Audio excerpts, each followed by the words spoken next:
معجزات کی طویل فہرست ہے، مگر اب سوال یہ ہے جو علماء نے بڑی باریک سی بات فرمائی، جتنے معجزات ہیں نبی پاک کی بارگاہ میں آنکھ نکلے ہوئے صحابی آتے، آقا تو لعاب دہن لگاتے، آنکھ واپس لگاتے پہلے سے زیادہ روشن ہو جایا کرتے، ٹوٹی پنڈری لے کر آتے، ٹوٹے ہاتھ لے کر آتے، میرے آقا اسے جوڑ دیا کرتے۔ بلکہ سنو، نبی پاک تو سورج کے لیے دعا فرماتے، وہ واپس پلٹ آتا، چاند کو اشارہ کرتے، دو ٹکڑے ہو جاتا۔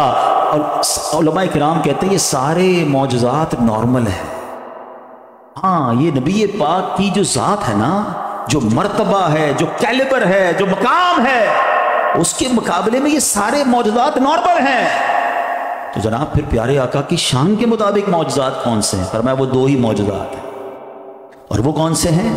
فرمایا ایک معراج کا معجزہ، ہاں یہ نارمل بات نہیں ہے، دنیا میں کسی نے رب کو نہیں دیکھا، اللہ کا دیدار اپنی آنکھوں سے کسی نے نہیں کیا ہے، جس نے کائنات بنائی اس کو دیکھا ہی کسی نے نہیں، مگر سبحان اللہ رب نے اپنے حبیب کو اپنا آپ دکھایا، اور کس شان سے دکھایا یہ بھی ذرا سمجھیے گا۔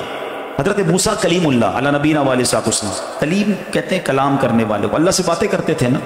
دنیا کا بھی دستور ہے کہ بندہ جس سے باتیں کرتا ہو اور اس سے پیار ہو تو اب دیکھنے کو جی چاہتا کہ باتیں تو بڑی ہو گئی ہیں، آواز تو سن لی، اب دیدار بھی تو ہونا۔ حضرت موسیٰ تو رب سے باتیں کرتے تھے، اللہ کی بارگاہ میں عرض کی مولا تیرا دیدار کر، ارشاد کیا ہوا؟ لن ترانی، اے موسیٰ تو مجھے نہیں دیکھ سکو، آپ ریکویسٹ کرتے رہے، جواب کیا آیا؟ لن ترانی۔ اب کوہ طور پر رب کریم نے اپنی تجلی نازل فرمائی، ٹھیک ہے، کوہ طور پر تجلی نازل فرمائی، نور کی تجلی دیکھ کر حضرت موسیٰ تاب نہ لائے اور بے ہوش ہو گئے، دیدار نہیں کر سکے بلکہ تجلی دیکھ کر بے ہوش ہو گئے۔ اب ذرا فرق سمجھیے گا، ڈفرنس بٹوین کلیم اللہ اور حبیب اللہ۔ ادھر التجا ہے مولا دیکھنا ہے، ادھر کہا جا رہا ہے لن ترانی، اور ادھر جبریل امین کو بھیجا جا رہا ہے کہ میرے محبوب کو میرے پاس لے۔ ہاں یہ بھی سمجھنا ہے، بھیجا کس کو گیا؟ فرشتوں کے سردار ہیں۔ آپ کو اپنے گھر پہ کسی کو بلانا ہو تو بندہ نارمل آدمی کہنا ذرا آ جانا بھائی ٹیکسی کروا کے، بڑا آدمی ہو تو نہیں میں گاڑی بھیجتا ہوں، اور بڑا شخصیت ہو، آپ تو بڑا پیار ہو تو آپ اپنے بیٹے کو بھیجتے ہیں، گھر کے کسی فرد کو بھیجتے، خود جاتے ہیں لینے کے لیے۔ سبحان اللہ، یہاں کونین کے دولہا کو بلایا جا رہا تھا، رب کے حبیب کو بلایا جا رہا تھا، تو کس کو بھیجا گیا؟ جبریل امین، فرشتوں کے سردار۔ اچھا پھر نارمل کسی ملازم کو بلانا ہو تو موٹر سائیکل بھیج دیتے ہیں، یا کہتے خود ہی آ جانا۔ اچھا زیادہ اہم شخصیت ہے تو گاڑی بھیجتے ہیں، اور اہم شخصیت سب سے اچھی گاڑی بھیجتے ہیں، نہیں یار اس کا پروٹوکول ہے، اس کا انداز ہے۔ سنو نبی پاک کو بلانا تھا تو جنتی سواری براق کو بھیجا گیا ہے، جبریل امین جاتے ہیں، پیارے آقا آرام کر رہے ہیں۔ اچھا جگانے کا انداز کیا ہے؟ نارمل آدمی کو بندہ کہتا ہے اٹھ جاؤ یار بہت دیر ہو گئی، اور عزت والا آدمی ہو تو بندہ دھیمی آواز سے اٹھاتے ہیں، اور بڑی شخصیت پیر صاحب وغیرہ ہو تو بندہ پیروں کو ہاتھ لگاتا ہے۔ یہاں تو سبحان اللہ رب کے حبیب ہے نا، جبریل امین گئے تو پیارے آقا آرام فرما رہے ہیں، پتہ ہے کیسے اٹھایا؟ جبریل امین نے اپنے کافوری ہونٹ جو ہے نبی پاک کے تلووں پہ رکھ دیے، قدم چوم کر اٹھایا کہ حضور رب کی طرف سے بلاوا ہے۔ ادھر کہا جا رہا ہے مولا مجھے دیکھنا ہے، اور ادھر خود بلایا جا رہا ہے۔ سبحان اللہ، آج تک صلاۃ و سلام میں کئی بار یہ شعر سنا ہوگا، آج ذرا تسلی سے سمجھ لو تو بات سمجھ بھی آئے گی، آئندہ ذوق بھی زیادہ آئے گا۔ شاعر لکھتے ہیں نا، قصہ طور و معراج سمجھے کوئی، try to understand difference between طور and معراج، قصہ طور و معراج سمجھے کوئی، فرق مطلوب و طالب کا دیکھے کوئی، کوئی بے ہوش جلووں میں گم ہے کوئی۔ تو موسیٰ تو بے ہوش ہو گئے تھے نا، کوئی بے ہوش جلووں میں گم ہے کوئی، کس کو دیکھا یہ موسیٰ سے پوچھے کوئی، آنکھ والوں کی ہمت پہ لا۔ تو فرمایا یہ جو معجزہ ہے نا یہ بتاتا ہے کہ نبی پاک کی شان کیا ہے۔ چلو آج ایک اور گتھی بھی سلجھا دیتے ہیں، بڑی ڈیبیٹ کرتے لوگ، خواہ مخواہ کنفیوژن پھیلاتے ہیں کہ نبی پاک کو علم غیب تھا یا نہیں تھا۔ چلو بریلی کے تاجدار کی بارگاہ میں چلتے ہیں، اعلیٰ حضرت نے اتنا بڑا مارکت العارہ مسئلہ ایک شعر بھی مکا دیا۔ مجھے ایک بات بتائیں، کائنات کا سب سے بڑا غیب کیا؟ غیب کیا ہوتا ہے جس کو دیکھا نہ جا سکے؟ چھپی ہوئی نالج، انسین نالج کہا جاتا ہے۔ تو غیب، کائنات کا سب سے بڑا غیب کیا؟ خود اللہ کی ذات ہے، کیونکہ اس کو دیکھا ہی نہیں کسی نے، ٹھیک ہے نا؟ تو مجھے ایک بات بتائیں، آپ کے پاس بہت ساری چھپانے والی چیزیں ہوں، بہت سارے آپ کے راز ہوں اور آپ اپنے کسی قریبی دوست کو اپنی زندگی کا سب سے بڑا راز بتا دیں، پھر کچھ چھپائیں گے آپ؟ جو سب سے مین بات تھی وہ تو بتا دی، اور کیا چھپانا ہے؟ ایسا ہی ہے نا یار، اس کو ثبوت اب کیا چھپانا، اپنی زندگی کی سب سے اہم بات تو بتا دی میں نے۔ دنیا میں بھی یہ کرتے ہو نا۔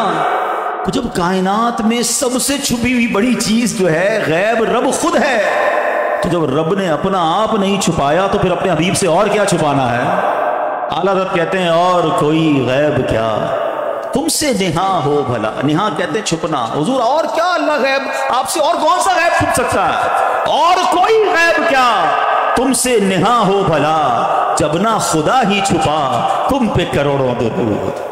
تو یہ میرے آقا کی شان۔ اور پھر دوسرا معجزہ کون سا ہے جو نبی پاک کے مقام اور مرتبے کو ظاہر کرتا ہے، بلکہ وہ سب سے بڑا معجزہ ہے جس کو اعظم المعجزات کہا گیا، وہ ہے قرآن مجید فرقان حمید، نبی پاک کے قلب اقدس پر نازل ہونا۔ یاد رکھیے خود قرآن فرماتا ہے اگر ہم اس کو کسی پہاڑ پر نازل کرتے تو یہ پہاڑ بھی ریزہ ریزہ ہو جاتے خشیت الہی کے سبب۔ It means there was no place، کوئی جگہ ہی نہیں تھی کہ قرآن نازل کیا جا سکتا، اس کا بوجھ اٹھانا، اس کی جو طاقت، اس کی ہیبت، کوئی جگہ کائنات میں نہیں تھی جہاں قرآن نازل ہو سکتا۔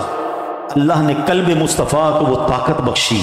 آپ کو پتہ ہے قرآن نازل ہونے سے پہلے ایک اور نبی پاک کا معجزہ ہوا تھا، پیارے آقا کے سینہ اقدس کو چیرا گیا، کے صدر کیا گیا اور دل اقدس میں نور داخل کیا گیا۔ فرشتوں نے یہ اوپن ہارٹ سرجری کی تھی۔ آج دنیا کہتے نہیں جناب سائنس بڑی ترقی کر گئی ہے، آج کل ہارٹ سرجری بڑی کمال کی ہو گئی ہے، اوپن ہارٹ سرجری۔ ارے بھائی جتنا بھی بڑا بائی پاس کرا لو کئی دن تک درد رہتا ہے، نشان تو پتہ نہیں کتنے مہینوں سالوں تک رہتا ہے۔ سائنس نے بڑی ترقی کی ہے۔ سنو میرے آقا کا 4 بار شق صدر ہوا، نہ درد ہوا، نہ نشان جاری ہوا، نہ کوئی تکلیف ہوئی، سینے میں نور داخل کر دیا۔ غار ہرا میں شق صدر ہوا، کیوں؟ کہ اب وہی نازل ہونے والی ہے، اب قرآن نازل ہونے والا ہے۔ اللہ اکبر۔ تو یہ نبی پاک کے جو 2 معجزات ہیں نا، یہ کمال ہے، میرے آقا کا مرتبہ اور شان پتہ چلتی ہے۔ اعلیٰ حضرت نے پھر لکھا نا، وہ خدا نے ہے مرتبہ تجھ کو دیا، نہ کسی کو ملے نہ کسی کو ملا، وہ خدا نے ہے مرتبہ تجھ کو دیا، نہ کسی کو ملے نہ کسی کو ملا، کہ کلام مجید نے کھائی شہا، تیرے شہر و کلام و بقا کی قسم، تیرا مسند راز روح امی، تیرا محرم راز عرش، تیرا مسند راز عرش بری، تیرا محرم راز روح امی، تو ہی سرور حرب و جہاں ہے شہا، تیرا مثل نہیں ہے خدا کی قسم۔ تو نبی پاک کی وہ شان اور ہم ان کی امتی ہیں۔ اچھا ایک میں دیکھ رہا ہوں چہروں پر بڑی مسکراہٹ بھی ہے، دل میں بڑی خوشی بھی ہے، اب کیوں نہ خوشی ہو؟ جب معراج پر تو نبی پاک گئے تھے، رب کا دیدار انہیں ملا، ہم کیوں خوش ہیں؟ بات یہ ہے کہ جس سے پیار ہونا اس کے ہر عروج سے پیار ہو، کیوں نہ خوشی ہو؟ میرے آقا کو مرتبہ ملا نا، وہ ہمارے نبی، ان کے ہم امتی، امتی تیری قسمت پہ لاکھوں سلام ہے، ہماری تو میری خوش قسمتی میں تیرا امتی، ہمیں تو ہر نبی پاک کے عروج سے پیار ہے، مگر